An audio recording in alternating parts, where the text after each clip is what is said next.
I'm Kerry Rowett, and this is the Align and Attract podcast, helping you to create your version of an aligned business. Let's dive into today's episode. Today, I am talking with the incredible Leonie Dawson, who you can find at leoniedawson.com.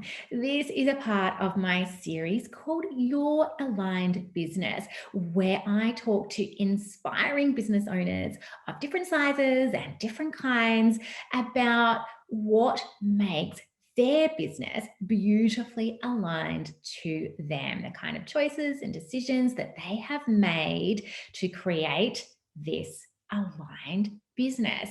So, as you're listening in, there's going to be so much that you're going to love about Leonie's journey. She is an incredible e-course creator, she is a writer, and that's a huge part of what she does to this day is writing and creating. She's the mother of two gorgeous girls and a wife, which she talks about quite a lot, including in our interview. Leonie and I have known each other a long time now, as we touch on at the start of the interview. And I have worked with Leonie myself privately. I was one of her VIP clients, just a coaching offering she had for a really short time. I was super lucky to be one of the people who did that coaching with her, because as you can imagine, having that one-on-one time with Leonie to pick her brain is just a total game changer. And also Leonie has been a private client for me, was for many years, and has been a part of my Align and Attract group program. And also she's a big advocate of my book. So we just really love working together. And I think that you are going to be incredibly inspired by what Leonie has to share, whether or not this is your first time listening to Leonie, which I doubt, or whether you have learned from her a million times before. It doesn't matter, because she's just such an incredible, bright, joyful voice, and she really reminds you to connect back to what is truly important for you. I cannot wait to hear what you think, so make sure you jump over to Instagram at Kerry Rowett and tell me afterwards. Welcome, Leonie. It is such a thrill to have you here. Oh, I love you, Keza, and I so wish I had my life together in order to be able to have some kind of background, some kind of amazing filter, some kind of, like maybe a t-shirt that wasn't inside out. I don't know, but whatever. We're on brand. For the listeners who are just listening and not watching, Leonie and I were talking beforehand. I've got like the lovely Logitech what is it called? Video camera. Yeah, the Brio camera. Noise. So Leonie was telling me it looks like I've really got my life together because of this. So I'm gonna run with that. Yeah. And meanwhile, I'm in bed. So that's where we're filming today. Both on brand, as you said. Yeah, completely. We're nailing life.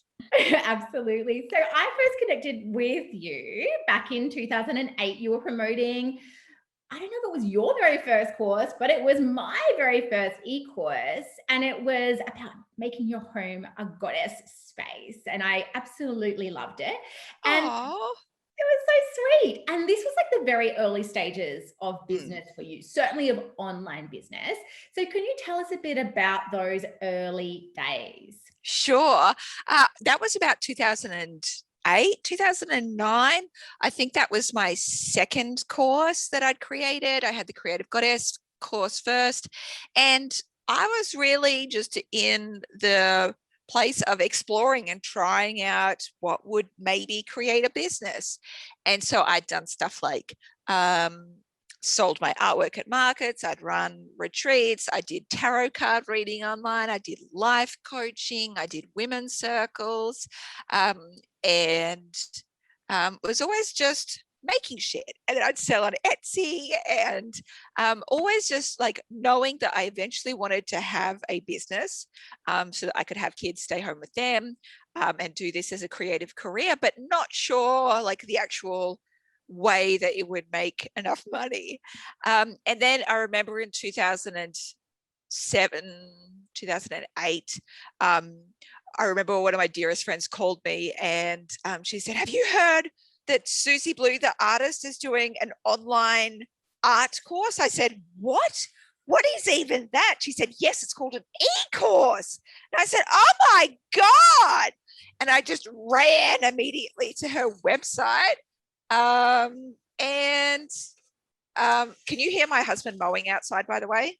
No, oh, thank good. God. Sound Thank God. amazing. He keeps driving past the window and I'm like, go be free. We have 2 acres. Why mow next to my window? But Distracted by his hotness, though. And he's wearing his bunning hats today as well. Oh, wow, Bunnings hat. Yes. So I ran. I was like, oh my God. And like, I love that she kind of like, she was like such an early innovator. And I was like, that's what I need to do. That's what I want to do. Because I'd had these workshops that I was running in person and I would share about them on my blog, and people from around the world be like, I so wish I could be where you are to do these courses, to do this workshop. And then I was like, I could turn it into something online. Yeah, I think this is a really huge theme for you throughout your business of just trying things, experimenting, and then noticing what lights you up and what gets you excited. And that's the big part of alignment for you, isn't it? Is following what is lighting you up. Yeah, joy. And you've like, because we've now known each other for a really long time, and I've done like coaching with you so that you did all your attunement shit with me, and it's amazing. If you haven't, guys, like, you need to hire Kerry Stat because she's bloody brilliant. But one thing you said to me is like, just you need to express your Leoniness in the most Leonie way possible. And I think that's just such an awesome way of living life and doing business, really. And so it's still stuck on my office door. I bet people are listening to this and going, why would have Leonie needed that advice? Because like, is that not literally how she lives every day? But there was a period of time actually where you were not living your best Leonie life. Yeah, of course. Like, we all, like, it's a journey. Like, you're going to fall off track at different points for different reasons, whether it's through its ill health or your business model just isn't in the right spot. There's plenty of reasons that you'll fall out of alignment, and then you're like, this sucks. It really sucks.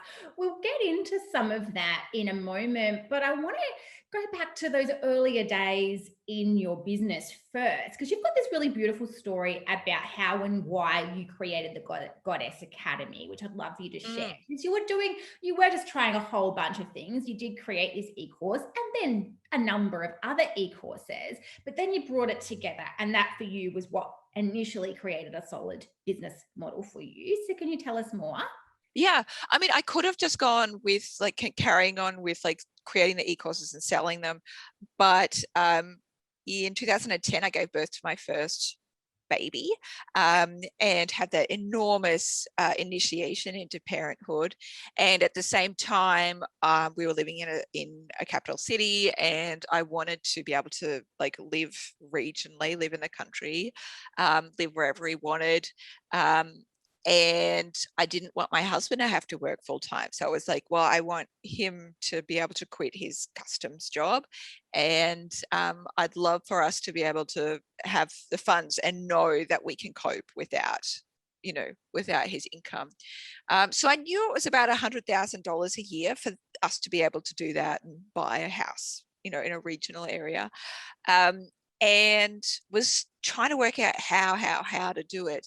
And two things happened. First, I read a book called The 1 Minute Millionaire by Mark Victor Hansen and Richard G. Allen. And they basically take you through all the different ways that you can make $1 million. And it just was like, oh my God, is that how that happens? Like, you could sell 1 million things for $1 each. Or you could sell like 20 things for $50,000. Like, there's just like so many ways that you can make money. And I thought, wow, okay, cool. And then I was up breastfeeding really late one night, just kind of in that liminal space between sleep and awake. And I just had this dream from the angels pop in, just going, all you need to do is like put all of your things together, make it the goddess circle, charge $100 a year for access to all your things that you're offering, and 1,000 people will come. And then, we can take care of you and your family. And of course, that was, 100 times $1,000 is $100,000. And I was like, wow, yes. And it was perfect for that time in my life as well, because it meant that I didn't have to keep doing like e-course launches. I could just launch the one thing, and it was like an early Patreon, really. But Patreon wasn't around back then, and it worked brilliantly, and that's exactly what ended up happening. Yes, it's so amazing. And I was one of those people who joined pretty early on when you did that. And in fact, I think I joined when you had a promotion because you were about to double the price. Yeah, righto. Me. And it's so interesting, isn't it? Because that is happening for you right now. In fact, can you tell us quickly about that? Oh, sure. So for me, it's always important. Like, I like to charge at the lower end of the scale anyway. But, from time to time, it's like, oh, I need to increase to provide more breathing room and spaciousness around it and reflect the value a little bit better. So a whole bunch of my courses are $99 at the moment. And at the end of April, they're doubling to $199. So I always make sure I give people a lot of notice so that if they want for the cheaper amount, they can just buy it now. So at the moment, it's my 3 biggest programs, which is 40 days to create and sell your e-course, 40 days to finish your book, and money manifesting in multiple streams of income, which is all about how to be a more financial, a better financial custodian and create more abundance in your life and save more and create more money. And it's really great to learn about those things from someone who's actually done those things, isn't it? Yeah, and who's actually like created that success themselves, because I've sold over $8 million in e-courses. I have sold millions of dollars in books. I've been number 1 and number 3 on Amazon Australia out of all books at the same time, like all books in all the categories. Leonie, remember I actually found that out for you. I was like on Amazon, I was like, Leonie, did you know that you're number 1 in all books in Australia? You're like, no, I did not know that. I was like, I didn't even know how to check that shit, and you told me. Very exciting. So I've got a link for that, Leonie's courses at bit.ly/Leonie double. So you can go and have a look at those. Definitely recommend checking them out. They're worth $199 like easily, but also it's also great to get a bargain if you would like to. So the next thing I'd like to talk to you about is what you mentioned about having children, because it is that huge change and initiation. And it does also have this massive impact on our energy levels, our priorities. You've actually done homeschooling for a period of time, so that is like even more time consuming. And I think like so many of us who have children or even who are thinking about it, find it tricky to think about how to get our balance with everything. So can you tell us a bit more about what has worked for you? Sure. I tried a bunch of different things, and like with my first kid, because I was a first time parent, I had no idea what I was doing. I just held her constantly. And I mean, here's the thing, like even if I'd known any better, it wouldn't have made any difference because she screamed the moment she was out of my arms. So when you have sensitive babies, like it doesn't really matter your experience levels. You could have read all the books and known all the things, and you still would have been holding that baby 24. Yeah, basically. But it was about 9 months into that experience, and my mental health was like, you're fucked. You are so fucked. And so that's when I realized like just trying to fit my business in around these tiny pockets of time when she wasn't screaming was not healthy for me at all. And so that's when I was like, right, I actually need blocks of time, and it doesn't need to be much. I started with like 1 hour every 3 days a week, and I felt like that was life-changing, and built it up to 10 hours a week. So 2 hours a day on a weekend, on a weekday afternoon, I would run up to the the park at the end of our street and work up there while my husband held the screaming baby. And I would come back 2 hours later and he'd just be walking up and down with the screaming baby in our backyard. But it was really great for them because they finally got to, develop a relationship of their own without boobies being involved. Absolutely. So it's just like this ongoing thing, isn't it? Of finding out, like, what do I need? And asking those questions and then trialing things.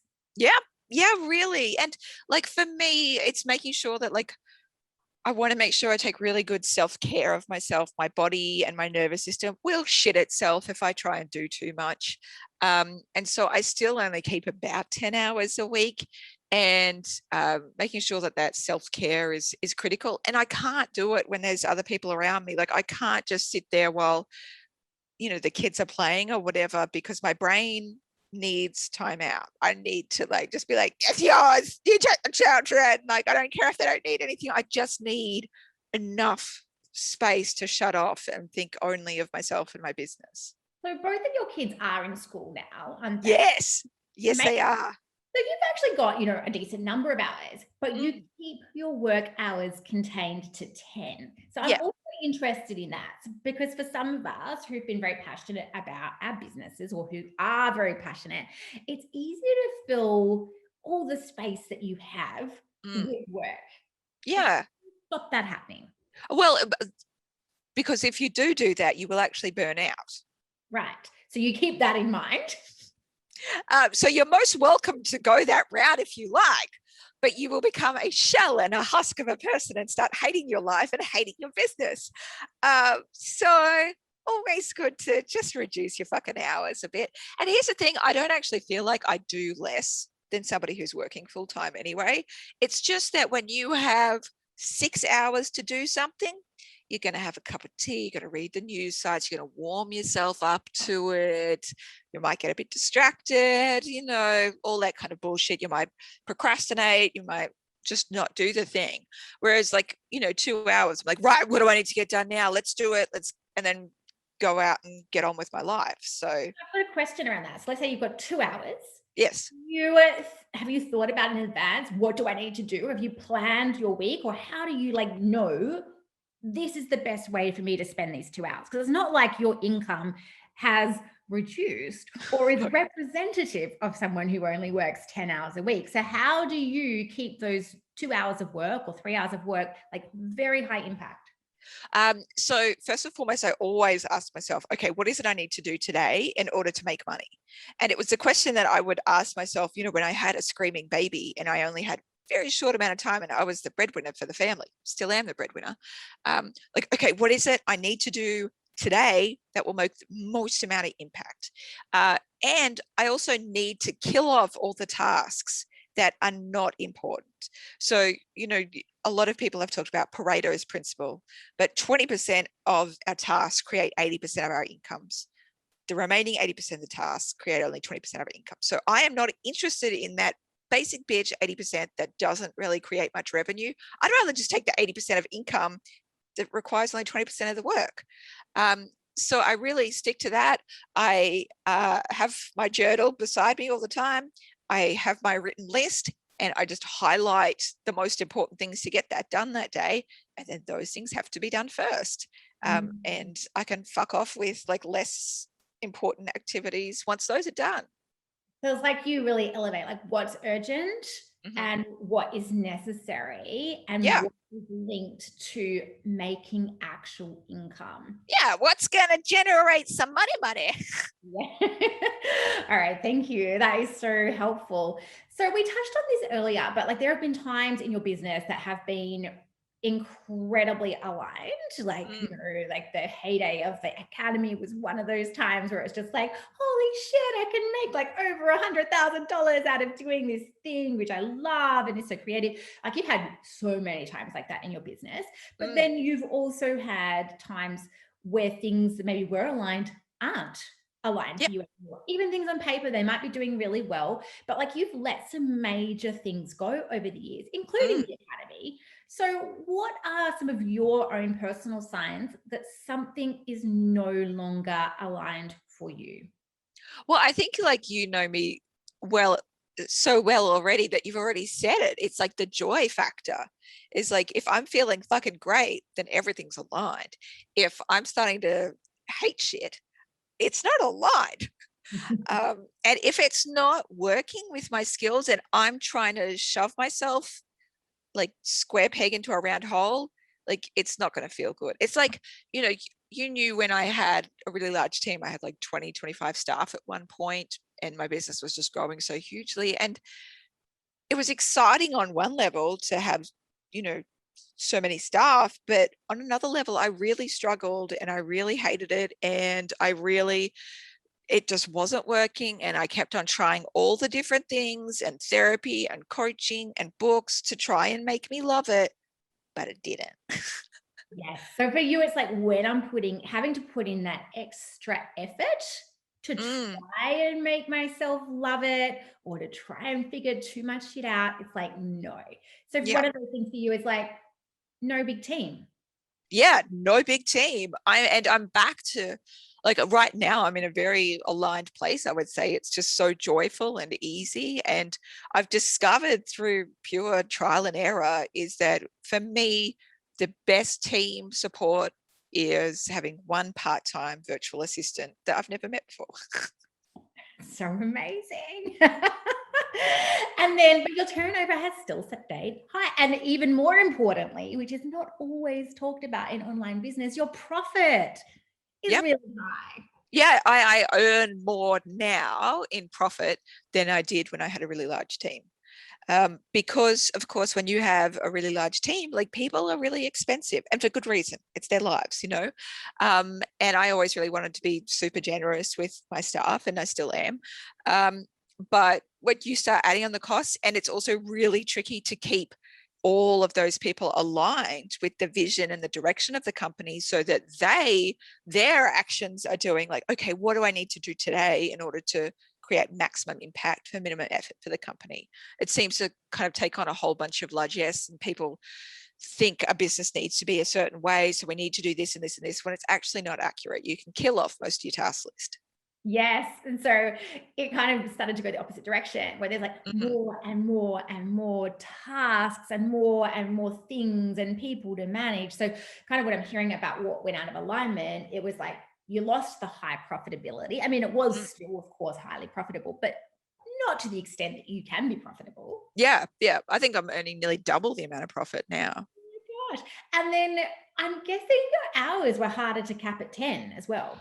Completely. This is the thing, right? Like when people are like, oh, you just, you know, if you're working too hard, you should just hire more people. I'm like, are you kidding me? Like the more staff you have to manage, the more you have to work, the more meetings you're in, the more fires you have to fight, the more you have to like constantly be coaching people and working through the next emotional drama. I once heard a guy say that if you should absolutely create a creative agency of people if you really enjoy watching toddlers take money and put it into a big fire and set it alight.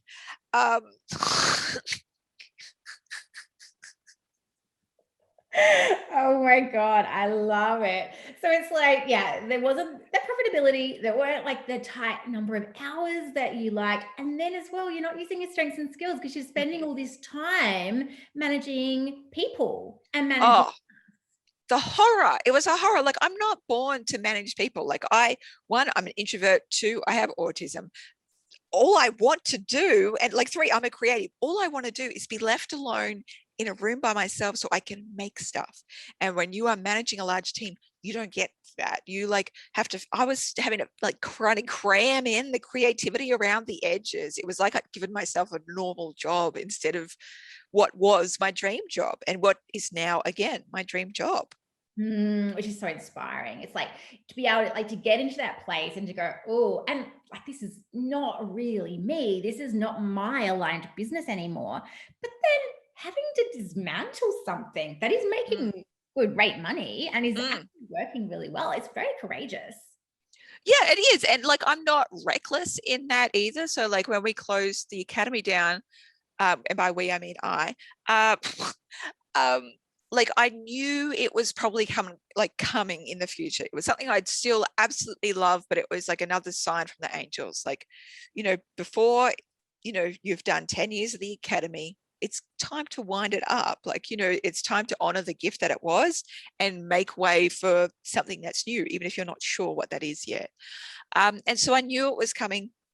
I knew the academy was still making, hundreds of thousands of dollars every year. And I also knew that like I'm the primary breadwinner, so I need to create another revenue stream, another income stream, in order for me to be able to go, yeah, easy peasy to be able to close this down. Of course, it's still a little bit scary to close it down, but you can do it with more kind of I like. think that is something that I really, admire about you though, is like you've got that priority, that you are in alignment and that you follow your joy, but Mm, you do not have that reckless side that will just burn things down yeah. and make it really stressful and really difficult for yourself.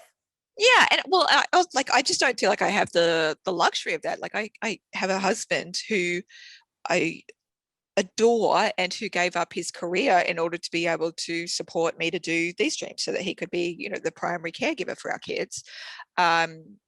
Not that, I work that much, but, so that he's there and doing the things that need to be done.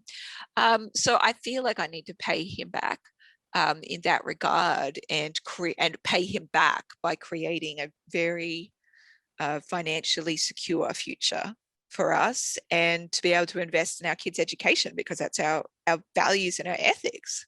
Yeah. So this is like coming back to knowing yourself and knowing Mm. your values and knowing your priorities, isn't it? Yeah, it is. And like, as you can tell, like clearly fashion and interior design are not one of my like values and ethics. I thought you were about to say clearly they are like a massive priority for me. Huge priority. Like these nails above our bed, like they've just been empty for ages. It's usually just piles of books above our bed. Oh my gosh, I love it. Yeah. So this year you've been doing some experiments in your business. So it Oh kind of my almost gosh. makes me think back to like those early days of your business and you're just trying a bunch of things. But this is like actually in a very strategic, very organized fashion where you have been spending, I think it's 21 days, right? Mhm. On Yep. specific experiments and documenting what it is that you're noticing. And you actually made some really major decisions in your business to make it more aligned to you. So tell us about your experiments. Oh my gosh. So it was just a random idea. It was partly inspired by Leo Babauta from Zen Habits, that ye old school blogger who's still going and still doing amazing work. But he started doing like 40-day uncomfortable experiments. And as soon as I read that, I was like, oh, I want something like that. But one, I am not a good marathon runner. Like 40 days, like no, I need something shorter. I need something now. 21 days I could probably do. Um, and then I also like I wanted to give myself as much freedom as possible, because as soon as I put too much structure around something, I completely freak out. So I thought it would be fun just to try out different things that I've always wanted to try out. So I thought things like going 29 days without social media, 21 days without a smartphone, 21 days of yoga, 21 days of meditating, 21 days of orgasms, 21 days of painting.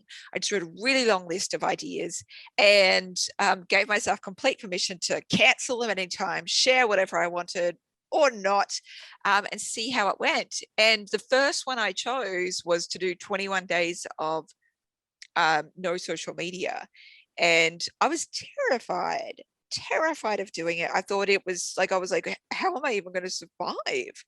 Um, and it really was like detoxing and becoming sober from an addiction. And my brain began to heal, and like it felt like I was rediscovering my life again. Um, and it was so beautiful and so profound that I realized like I can't go back. This is it. Social media is not it for me, and it's also not it for my business either. And that's scary, but I feel like it's important. So that's really amazing, isn't it? Because you have always had a really large presence on social media and very connected as well. And you're Mhm. very, active there. So, what has the outcome been of letting that go? Honestly, the outcome is like I'm a billion times happier. And also, when we looked at the statistics for my particular business, even though I've done social media, I've never felt like it's actually the success piece of my business.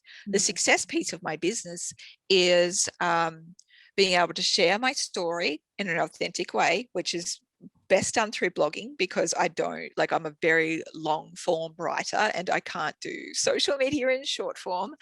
Um, and I like forming long-term relationships with my customers. So like you're like, I first took my first e-course with you 12 years ago, and I've been following you ever since. And I love that. And I feel very honored by that. And it's also very, very normal for my customers to be around for a long time. When people come into my orbit, they tend to stay in my orbit. So, firstly, realizing like I am word of mouth and I am all about like building really long-term friendships, relationships with my people. And secondly, when I looked at my statistics, they reflected what I felt, which was that social media didn't actually push the needle forward. It took up 80% of my marketing time, but it was only creating about 20% of our traffic. So Wow. again, that's another Pareto's thing where it's like, this is one of those activities that takes a lot of time. It's actually giving you fuck all results. And so, how Um, did you get that stat? So, was that looking at your website and looking at the number of hits to your yeah, website and sales page yeah. And from? that way, yes, absolutely. And that way as well, I can, check what is the big traffic sources, and because our sales all go through our website, you can kind of work out where the sales are coming from. Yeah, right.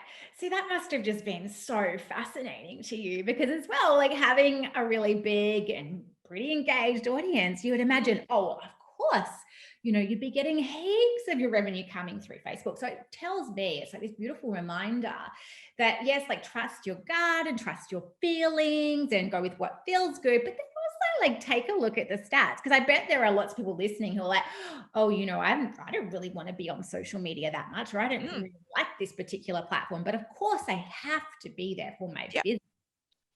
it's optional. It's all optional. Here's the thing: like businesses have been around far longer than like the advent of social media.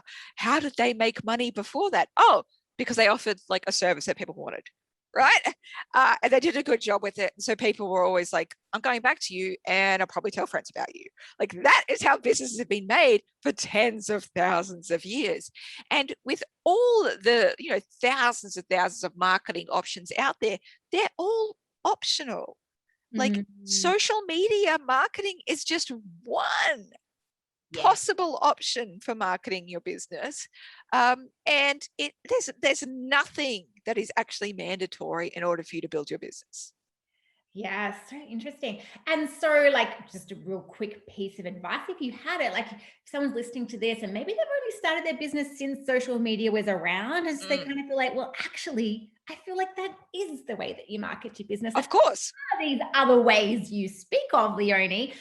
What advice would you give? Like, how else can you market your business without social media? Sure. Like maybe in the like thousands of other ways, like like social media marketing is like such a tiny piece. So for example, like just from the get-go, search engine optimization. So if people are searching for your specific thing, are they going to find you?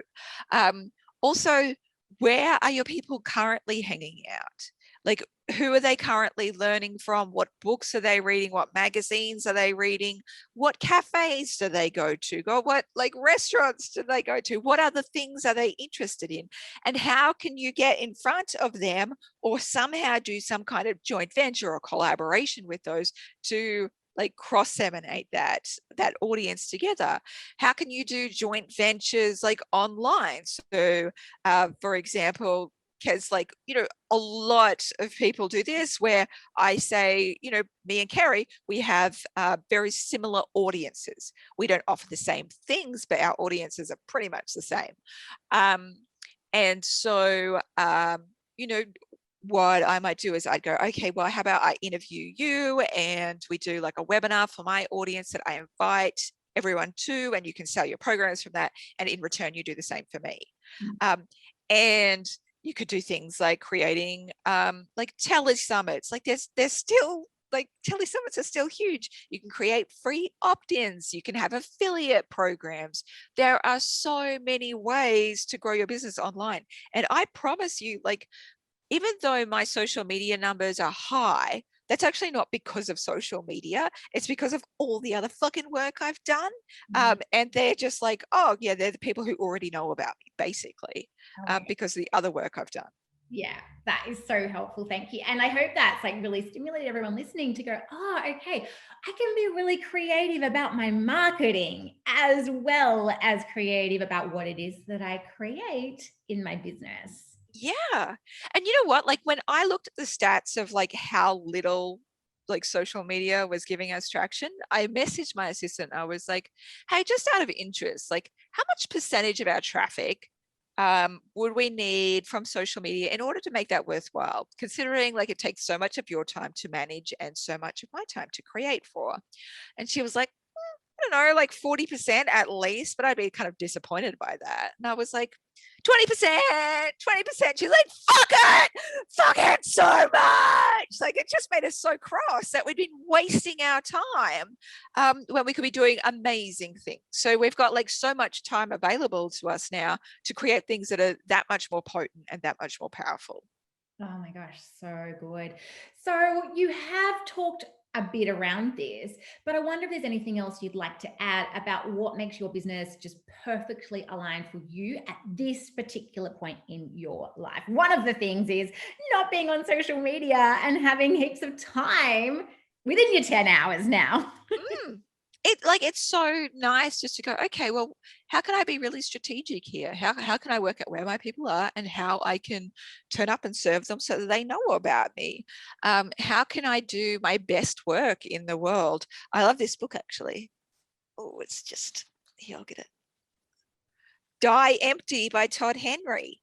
And I think like that's all you need to know about that book, right? Is like, how can I reach a place in my business where I feel like I'm actually doing the work that I was born to do, serving the people that I was meant to serve, and doing it in a way that makes me feel like I have lived my very best life.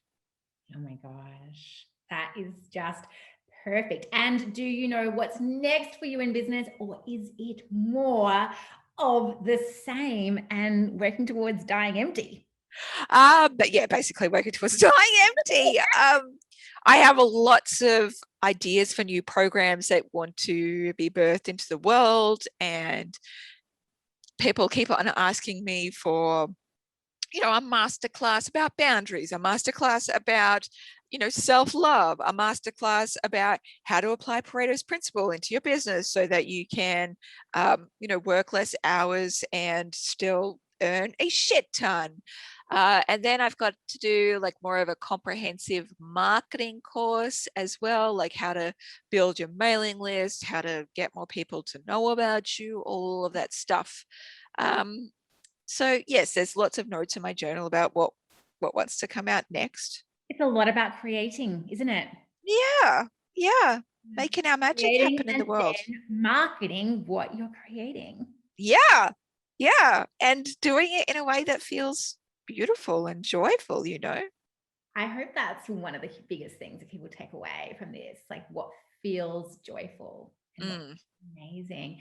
What is the best way? I mean, I'm sure a lot of people listening are already connected with you, but if they're not, what is the best way for listeners to connect with you and to work with you? Oh, sure. LeonieDawson.com. There you can sign up for my daily newsletters if you're like want like everything I make, or you can get my weekly newsletters, which is, you know, kind of the roundup of the best things that I do each week. And if you go to my shop, you can find all of the courses as well. And Kezia will show you the link for all of the new courses that are going up in price. And yeah, it's pretty fucking fun. And I do want to say, like, the people who take my courses, like they don't just take one of them, they always end up signing up for all of them because they realize how good they are and also how fun they are to do it. I like making things fun and doable for people. So it's not just like, and now we are going to talk about opt-ins and we are going to make them perfect and pristine. Yes. And I want to pick up just one final thing, which is just such a part of the alignment piece for you in your business, is the way you name things so that people know exactly what they are and exactly what they're going to get out of them. And then they're really searchable as well. It's true. It's true. And also, like, do not try and be super creative with the naming of your shit. Like, don't. Like, leave that creativity for inside the program. But if you've made it some fucking hippie word salad, so I don't even know what it's for and how it's supposed to help me, like, that's not going to help anyone. So just name things simply, my loves. And that is where we'll close. Thank you so much for joining me today, Leonie. I've just absolutely loved it. Oh, I love you, Kerry, and I love your spirit and your family and the work you do in the world. And oh my God, guys, if you haven't read Align and Attract yet, like, shut the front door and go fucking buy it right now. Because honestly, it's one of the best business books I've ever read. And I've read hundreds and hundreds, probably thousands. What an incredible endorsement. Thank you so much. Love you so much. I love you. The work that you do and just your incredible energy. Adore you. So, what did you think? Wasn't Leonie just brilliant? I just think she has the most amazing mind and the most amazing heart. I just feel inspired by her every time I connect with her. So, as a reminder, you can find Leonie's courses at bit.ly/Leonie double. If you are listening before the 30th of April, jump in because you can join her courses before the price goes up. I have done her money manifesting course. I've also done her e-course, even though I have done so much work with Leonie in the past. As she says, it's like once you've done one of her programs, you know that you get so much value that, like, I've signed up to offerings from Leonie without even really reading properly what they're about, because I just know they're always going to be amazing, and they are. And she's very practical and very actionable. So it's not just fluff. Like she said, it's like you'll walk away and you will have steps that you can take that are going to make an actual a difference in your business and in your life. And I just love that about all of her work. She did recommend my book, and you can find that at alignandattract.com/book. It's such a great reminder that books are such a good investment. They are so cheap in terms of the amount that you pay to get that information, but they can have such an incredible impact on your business. So if you don't have my book, go check it out. You can find all of the show notes from today's episode over at alignandattract.com/blog/17. If you enjoyed the episode, I would love it if you could share it with a friend. That would be amazing. Thanks so much, and I will see you next time.